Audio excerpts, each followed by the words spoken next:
ഒരു Korean chocolate face പാക്കാണ് കേട്ടോ. പെട്ടെന്ന് തന്നെ റിസൾട്ട് ഉണ്ടാവും. നമ്മുടെ ടാനൊക്കെ ഒന്ന് പോയിട്ട് സ്കിന്ന് ബ്രൈറ്റ് ആക്കാൻ ഹെൽപ്പ് ചെയ്യും. എൻ്റെ ഫേസിലെ ഡിഫറൻസ് എനിക്ക് മനസ്സിലാവുണ്ടാവില്ല. ഇപ്പോൾ കണ്ടോ എൻ്റെ ഫേസിൽ അതെടുത്തിട്ടും നല്ല ഡിഫറൻസ് ഉണ്ട്. കുറച്ച് റൈസ് ഫ്ലോർ എടുക്കുന്നുണ്ട്, അതേപോലെ തന്നെ അളവിൽ കൊക്കോ പൗഡർ സ്വീറ്റ് അല്ലാത്ത എടുക്കുന്നുണ്ട്. പിന്നെ കുറച്ച് പാലും കൂടെ മിക്സ് ചെയ്ത് കൊടുക്കുക.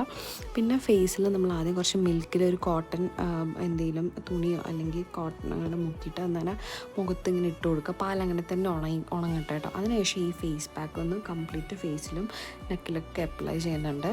എൻ്റെ ഹസ്ബൻഡിന് ഇട്ടിട്ടും നല്ല റിസൾട്ട് ഉണ്ട് കേട്ടോ. അപ്പോൾ ഇത് ആണുങ്ങൾക്കാണെങ്കിലും പെണ്ണുങ്ങൾക്കാണെങ്കിലും ഒരുപോലെ ഉപയോഗിക്കാൻ പറ്റുന്നതാണ്. ആഴ്ചയിൽ ഒരു 3 ദിവസം ഇട്ടാൽ മതി കേട്ടോ. അതിന് നന്നായിട്ട് ഡ്രൈ ആകുമ്പോൾ നമുക്കത് കഴുകണം കേട്ടോ, തണുത്ത വെള്ളത്തിൽ. പിന്നെ ഞാനൊരു വിറ്റമിൻ സി ഉള്ളൊരു മോയ്സ്ചറൈസർ ഇട്ട് കൊടുക്കുന്നുണ്ട്. അത് കഴിഞ്ഞിട്ട് പിന്നെ വേണമെന്നുണ്ടെങ്കിൽ മാത്രം ചെയ്താൽ മതി. ഒരു ജെയ്ഡ് റോളർ വെച്ചിട്ട് ഫേസ് ഒന്ന് മസാജ് ചെയ്ത് കൊടുക്കണ്ട, ഇല്ലെങ്കിലും കുഴപ്പമില്ല കേട്ടോ.